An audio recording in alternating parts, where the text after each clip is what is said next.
നമ്മുടെ ജീവിതത്തിൽ എന്തെങ്കിലും പ്രശ്നങ്ങളും പ്രതിസന്ധികളും ഒക്കെ വരുമ്പോൾ നമ്മൾ സ്വാഭാവികമായിട്ടും ചെയ്യുന്നത് എന്താ? രണ്ടാമതൊരാളെ അല്ലെങ്കിൽ മൂന്നാമതൊരാളെ നമ്മൾ കുറ്റപ്പെടുത്തും.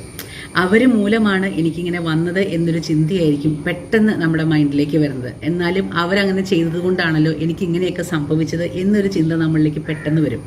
നമ്മളിപ്പോഴും ഒരിക്കലും നമ്മളെക്കുറിച്ച് ചിന്തിക്കത്തില്ല, മറ്റുള്ളവർ നമ്മളോട് ചെയ്ത കാര്യങ്ങളായിരിക്കും നമ്മൾ പെട്ടെന്ന് ചിന്തിക്കുന്നത്. പക്ഷേ ഒരു കാര്യം ഒന്ന് ശ്രദ്ധിച്ചാൽ മതി, അതിന് മെയിൻ റോള് എപ്പോഴും നമുക്ക് തന്നെയല്ലേ എന്ന്. ഒരു ഉദാഹരണം പറഞ്ഞു കഴിഞ്ഞിട്ടുണ്ടെങ്കിൽ, നമ്മളിപ്പം അടഞ്ഞു കിടക്കുന്ന, അതായത് നമ്മൾ എല്ലാം അടക്കി ഒതുക്കി വെച്ചിട്ട് പോന്നിരിക്കുന്ന, ഡോറൊക്കെ അടച്ചിട്ട് പോന്നിരിക്കുന്ന റൂമിലേക്ക് നമ്മൾ കയറി ചെല്ലുന്നു.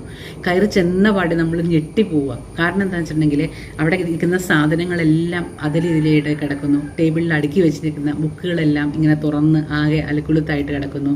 ഫ്ലവർ വേസൊക്കെ മറിഞ്ഞ് കിടക്കുന്നു. മൊത്തത്തിൽ ആ റൂം അങ്ങോട്ട് അലങ്കോലപ്പെട്ട് കിടക്കുക. നമ്മളിതെല്ലാം അടുക്കി വെച്ചിട്ട് പോകുന്നതായിരുന്നു.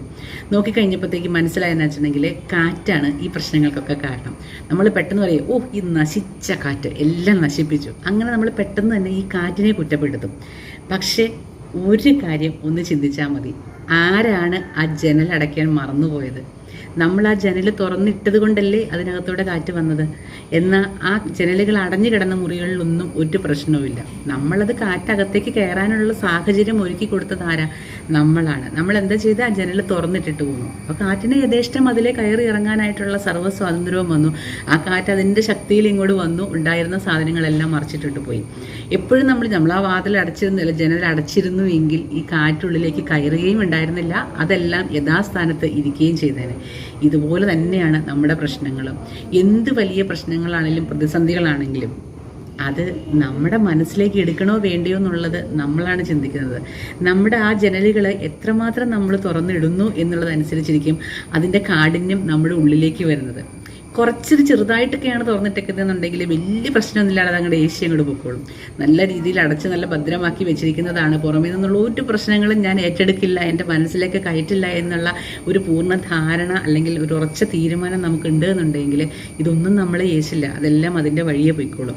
ഇപ്പം നിങ്ങൾ ചിന്തിക്കുന്നുണ്ടാവും, പറയാൻ നല്ല എളുപ്പമാണ്, അത് പ്രാവർത്തികമാക്കാനാണ് ബുദ്ധിമുട്ട്. ശരിയാണ്. പക്ഷേ എന്നുണ്ടെങ്കിൽ പൂർണ്ണമായും കൊട്ടി അടയ്ക്കേണ്ടാന്നേ, കുറച്ചൊക്കെ ഒന്ന് ചാരി ഇടാവല്ലോ.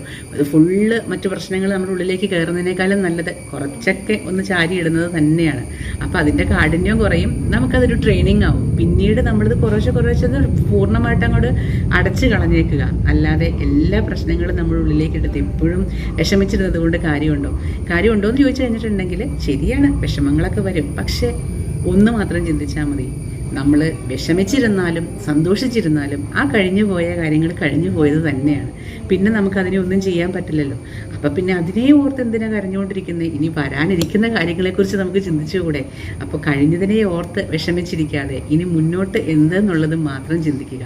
പറ്റുന്നതും വാതിലുകളും ജനലുകളും മാക്സിമം ഒന്ന് ക്ലോസ് ചെയ്തിടുക. ആവശ്യമുള്ള സമയത്ത് മാത്രം അത് തുറക്കുക. അഥവാ തുറന്നാൽ തന്നെ പൂർണ്ണമായിട്ടൊന്നും തുറന്നിടാതെ ചെറിയൊരു ഗ്യാപ്പ് ഇട്ടിട്ട് മാത്രം വിടുക. അപ്പോൾ നമുക്ക് വലിയ വലിയ പ്രശ്നങ്ങളും പ്രതിസന്ധികളും ഒന്നും നമ്മുടെ ഉള്ളിലേക്ക് വരാതിരിക്കുകയും ഈ ഒരുമാതിരി ഡിപ്രഷനിലേക്കൊക്കെ പോയി ആകെ പ്രശ്നം ഉണ്ടാവാതിരിക്കുകയും ചെയ്യുമെന്നേ. എപ്പോഴും നമ്മൾ ഹാപ്പി ആയിട്ടിരിക്കാനല്ലേ നോക്കണ്ടേ. പിന്നെ നമ്മുടെ വിഷമങ്ങൾ നമ്മൾ മാത്രം അറിഞ്ഞാൽ മതിയല്ലോ, അത് മറ്റുള്ളവരെ എല്ലാവരെയും അറിയിച്ചു നടക്കേണ്ട വല്ല കാര്യമുണ്ടോ?